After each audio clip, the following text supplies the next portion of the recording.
Pertama-tama, kita akan diperkenalkan dengan sebuah penjara terberat bernama Belmar yang ada di kota London. Penjara ini dihuni oleh para penjahat kelas kakap yang terdiri dari pembunuh, pemerkosa, dan penjahat berbahaya lainnya. Di antara mereka semua, tinggallah seorang narapidana brutal bernama Kain yang memiliki banyak luka di wajahnya serta mempunyai gigi logam. Dia telah berulang kali diserang oleh narapidana lain tanpa alasan. Namun terlepas dari jumlah mereka, dia selalu mampu untuk bertahan hidup. Terlepas dari penampilannya, Kain awalnya adalah orang baik, tetapi penjara mengubahnya menjadi sosok brutal yang dapat membunuh orang bahkan dengan tangan kosong.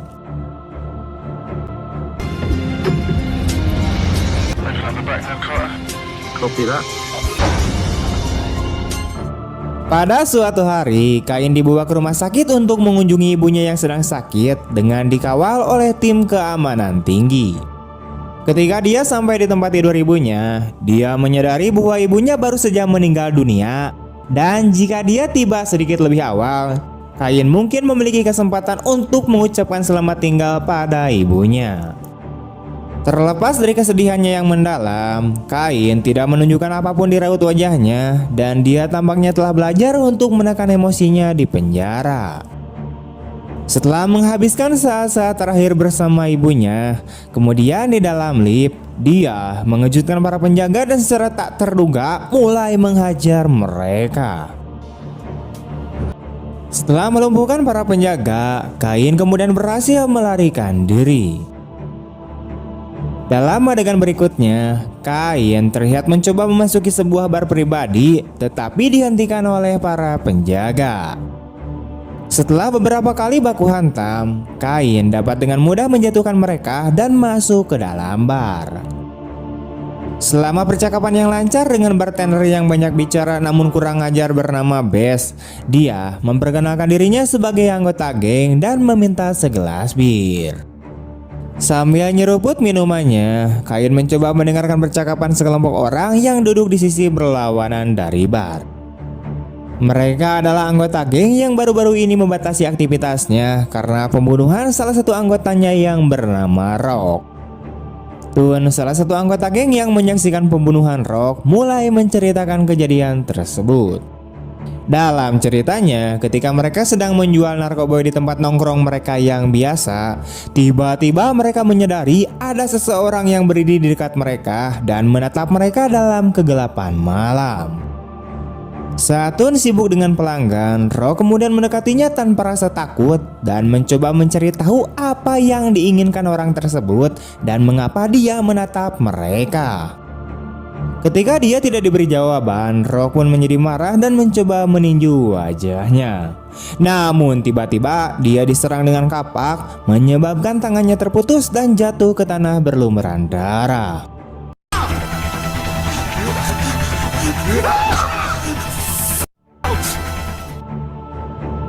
Tun kemudian menegaskan bahwa setelah melihat kejadian tersebut, dia mengejar si pembunuh dan membuatnya lari ketakutan. Pada saat ini, Kain pun tertawa dan mulai mengejek Tun karena menurutnya pria itu tidak cukup tangguh untuk membuat seseorang melarikan diri. Dia mengklaim bahwa Tun berbohong dan dialah yang sebenarnya melarikan diri seperti pengecut setelah Rock terbunuh. Marah dengan kata-kata Kain, Tun kemudian menyangkal semuanya dan mulai mengancamnya. Seluruh anggota geng kemudian mengikutinya dan bersiap-siap untuk berkelahi. Tetapi ketika Kain mengungkapkan bahwa dia sebenarnya adalah pembunuh maniak, mereka semua pun mundur karena ketakutan. Bess mulai berteriak dan memberitahu Kain bahwa dia tidak bisa lagi tinggal di barnya dan harus pergi sekarang juga. Sementara itu, para tukang pukul yang baru saja terbangun kemudian memasuki bar dan berusaha memukuli Kain.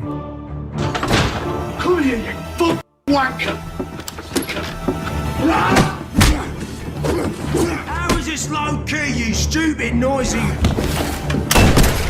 What the fuck? Namun dalam hitungan detik, Kain mengalahkan mereka. Dan dengan mengeluarkan senapan laras ganda, dia menunjukkan kepada mereka betapa berbahayanya dirinya. Kain hampir menyandra seluruh anggota geng dan meminta lokasi bos mereka, yaitu seorang rentenir yang culas dan pebisnis korup bernama Lincoln yang melakukan apa saja untuk mendapatkan uang secara ilegal. Dan ironisnya, dia juga ternyata adalah saudara laki-laki Kain. Namun, Kain malah mendapatkan Hide, yaitu asisten Lincoln yang paling dipercayanya, yang masih ingat betul dengan Kain. Dia memperkenalkan Kain kepada anggota geng lainnya sebagai saudara laki-laki sang bos yang telah melakukan kesalahan dan berakhir di penjara. Hide juga tidak takut mengolok-olok bekas luka di wajah Kain dan kemungkinan pelecehan yang mungkin dialaminya selama di penjara. Pada titik ini, salah satu tukang pukul kemudian menyerang Kain. Tetapi sebelum dia bisa meraihnya, dia tertembak di tempurung lututnya, menyebabkan kakinya hancur. Saat dia merasa sangat kesakitan, dia mulai berteriak ketakutan. Jadi, Kain memutuskan untuk menendang wajahnya dan membuatnya pingsan. Terlepas dari semua kekerasan yang telah dilihat Hide, dia tidak berpikiran bahwa Kain adalah pembunuh Rock karena ucapan Tun. Oleh karena itu, Kain memecahkan masalah dengan menunjukkan kepada mereka potongan tangan Rock di dalam kantong plastik yang kemudian dibuka oleh Tun. Sekarang semua orang tahu bahwa Kain adalah pembunuh kejam berdarah dingin dengan senapan di tangannya, di mana mereka tidak punya pilihan lain selain menuruti perintahnya. Setelah mengalahkan Hide, Kain kemudian menyalahkannya dan Lincoln atas pemenjaraannya dan kemudian memerintahkannya untuk menelepon saudaranya dan membawanya ke sini. Setelah melakukan hal ini, Kain yang tidak keberatan orang-orang mengetahui bagaimana dia bisa menjadi dirinya yang sekarang, ia pun mulai menceritakan kisahnya. Beberapa tahun yang lalu, saat Kain masih menjadi petinju biasa yang berjuang, ia mendatangi kakaknya dan meminta uang untuk memulai bisnis. Lincoln saat itu sedang bermain kartu bersama gengnya bernama Rock dan akuntannya bernama Stock. Ketiganya telah kalah bertaruh pada Kain karena Kain bahkan tidak bisa kalah dalam pertandingan tinju.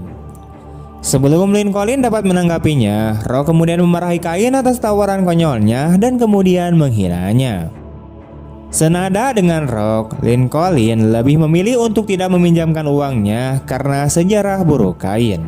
Namun tepat sebelum ia keluar, Lincoln menghentikannya dan mengatakan bahwa ia dapat meminjamkan uang kepadanya jika ia melakukan pekerjaan sebagai imbalannya. Tanpa pilihan lain, Kain pun menerima pekerjaan itu tanpa mengetahui apa pekerjaan itu. Dia kemudian pergi ke kantor Hide dan menerima informasi yang dibutuhkan. Kain diberitahu bahwa yang harus dia lakukan adalah mencuri kantong plastik dari seorang wanita miskin dan mengembalikannya ke kantor. Tanpa menyadari konsekuensinya, Kain pun melakukan perampokan tersebut. Namun yang mengejutkan, wanita itu mulai mati-matian mengejarnya, seolah-olah hidupnya tergantung pada tas tersebut. Pengejaran terus berlanjut hingga wanita itu tertabrak mobil dan Kain yang terpana melihat kejadian itu langsung ditangkap.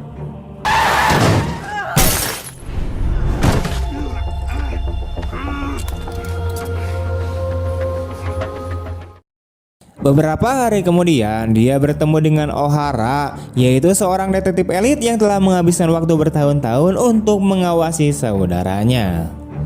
Selama pertemuan ini, dia diberitahu bahwa saudaranya menjalankan bisnis pinjaman kotor, di mana uang yang dipinjamkan mangsanya dicuri sebelum dia dapat menggunakannya, yang menyebabkan mangsanya menjadi semakin terlilit utang, dan ini mengarah ke titik di mana bisnis tersebut menyita semua properti pribadi mangsa, termasuk rumah dan kendaraan mereka. Detektif meminta Kain untuk menyerahkan Lincoln, tetapi meskipun mengetahui semua tindakan jahat ini, Kain menolak dan tetap bertahan di sisi saudaranya. 49 was my fault. Sekarang dia mengotori tangannya dalam 3 kasus, yaitu perampokan, pembunuhan, dan kejahatan terorganisir. Namun kemungkinan kakaknya membantu mendorongnya untuk tidak menyerah. Dia kemudian diperkenalkan dengan seorang interogator tangguh berotot bernama Sersan Evan, yaitu seorang polisi korup yang menyiksa para tersangka untuk mendapatkan pengakuan tanpa izin dari detektif. Kain dipukuli habis-habisan oleh Evan, dan meskipun melawan dengan tangan terikat, pukulan keras Evan akhirnya membuatnya pingsan.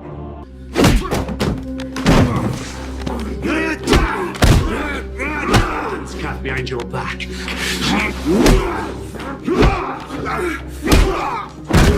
Floor.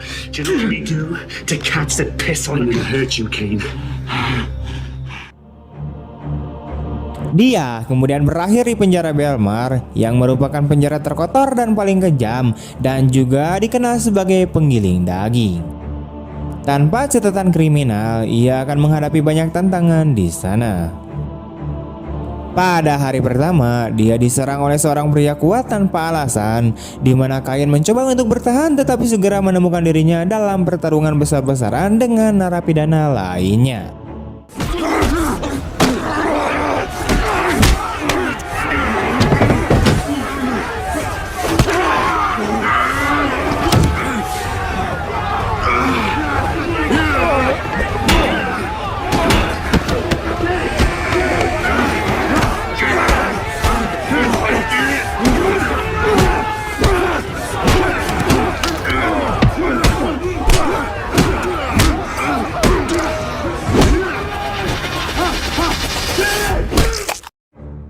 Setelah merobohkan beberapa dari mereka akhirnya menangkapnya dan dengan kejam mematahkan gigi depannya. Karena kejadian ini, dia mendapatkan gigi palsu dari logam yang dia sukai karena membuatnya terlihat sangat berbahaya.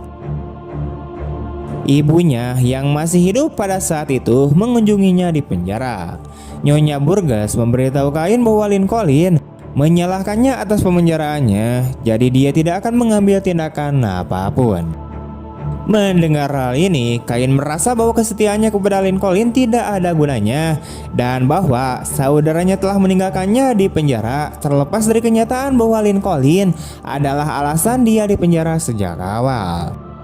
Terlepas dari segalanya, dia tetap semangat dan meminta ibunya untuk memastikan bahwa Lincoln meneleponnya. You gotta tell him to come here and talk to me. I'm sorry, man. Hari-hari telah berlalu tanpa kabar dari Lincoln. Tidak ada pertemuan, tidak ada panggilan telepon, dan bahkan tidak ada surat. Kain akhirnya menyadari bahwa dia sendirian dan harus berdiri sendiri. Selama di penjara, dia sering diserang oleh narapidana lain, dan dia bahkan tidak pernah mengetahui motif mereka.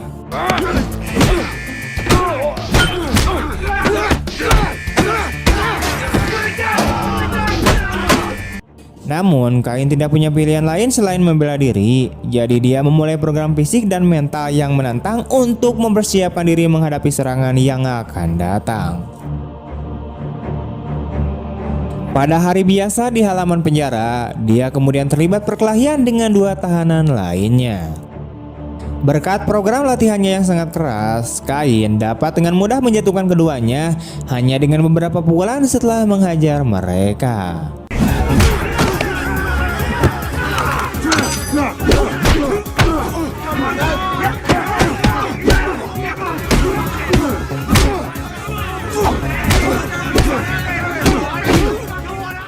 Gembira karena telah mengalahkan para penyerang, Kain kemudian mendengarkan sesuatu yang mengejutkan dan bahkan menjengkelkan, di mana narapidana yang dipukuli secara brutal itu memberitahu dia bahwa saudaranya telah menetapkan hadiah 20.000 pound di atas kepalanya, menjelaskan bahwa ini adalah alasan untuk semua serangan yang menimpanya siang dan malam.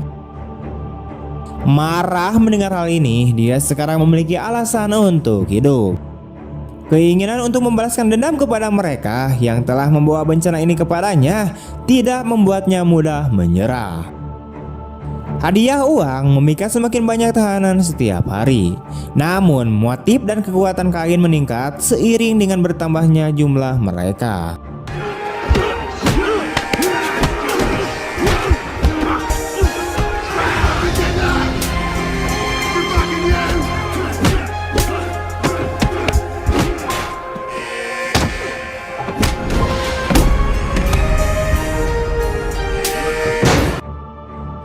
Setiap pertarungan menghasilkan luka, di mana beberapa bulan hukuman tambahan dan beberapa hari di ruang isolasi.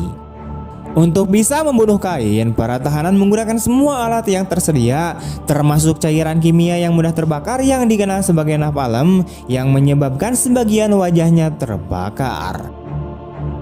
Kain perlahan-lahan berubah menjadi monster haus darah yang bahkan tidak bisa mengenali dirinya sendiri. Seseorang yang satu-satunya tujuannya adalah untuk bertahan hidup, dan dengan cara ini dia tidak menunjukkan belas kasihan kepada siapapun. Bahkan para penjaga penjara pun rentan terhadapnya, dan beberapa di antaranya terluka parah. Kain telah dipenjara selama 3 tahun, dan suatu hari ibunya mengunjunginya untuk menyampaikan kabar buruk.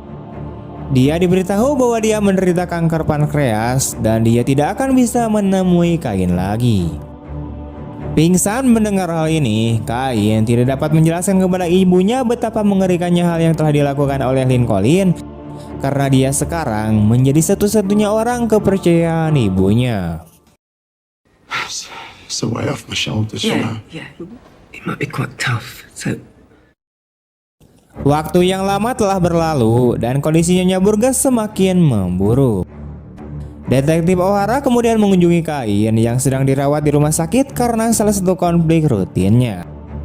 Dalam pertemuan ini menjadi jelas bagi Kain bahwa Sersan Epan, yaitu petugas korup yang menyiksanya secara brutal, adalah salah satu telinga Lincoln dan bekerja untuknya sebagai mata-mata. Detektif O'Hara memberitahu Kain bahwa dia memecat Epan segera setelah dia mengetahui masalah ini dan bahwa dia tahu Lincoln ingin Kain mati. Jadi dia memintanya lagi untuk menyerahkan Lincoln. Kali ini Kain setuju untuk memberikan apa yang diinginkan sang detektif dengan imbalan pertemuan terakhir dengan ibunya yang sedang sekarat. Jadi seperti yang kita lihat di awal film, dia mendapatkan sebuah jendela pelarian melalui rumah sakit dan berhasil menggunakannya. Kembali ke masa sekarang, 2 anggota geng bersikeras bahwa mereka harus segera ke kamar kecil, namun Kain tidak mengizinkan mereka dan memerintahkan mereka untuk melakukannya di sini. Hide yang bosan dengan cerita bertele-tele dari Kain mencoba bersikap berani dan menyuruhnya untuk melakukan apapun yang dia ingin lakukan. Jadi Kain menyuruhnya untuk berlutut dan memperingatkan bahwa apapun yang dia katakan setelah itu akan menjadi kata-kata terakhirnya. Open these fucking doors, why they bolted? this fucking door shut. All right, lads, come on in. Sementara itu, Lincoln kemudian tiba dengan 3 anak buahnya dan terkejut melihat saudaranya. Kain yang telah melihat musuh nomor satunya menjadi lebih bermusuhan dan melucuti senjata mereka, lalu mengirim mereka ke anggota geng lainnya.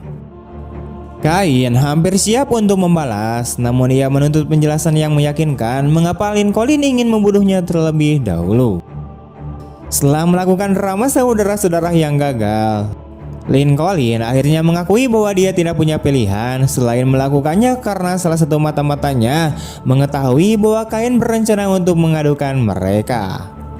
Kain yang mengetahui tentang Epan mengatakan kepadanya bahwa dia diberi informasi palsu dan daripada saudaranya sendiri, dia memilih untuk mempercayai seorang perwira polisi korup yang sudah tidak bisa bekerja untuknya karena Kain baru-baru ini berpasangan dengannya di tempat kerja barunya, dan setelah pergulatan yang panjang, dia membunuhnya dengan pukulan palu di kepala.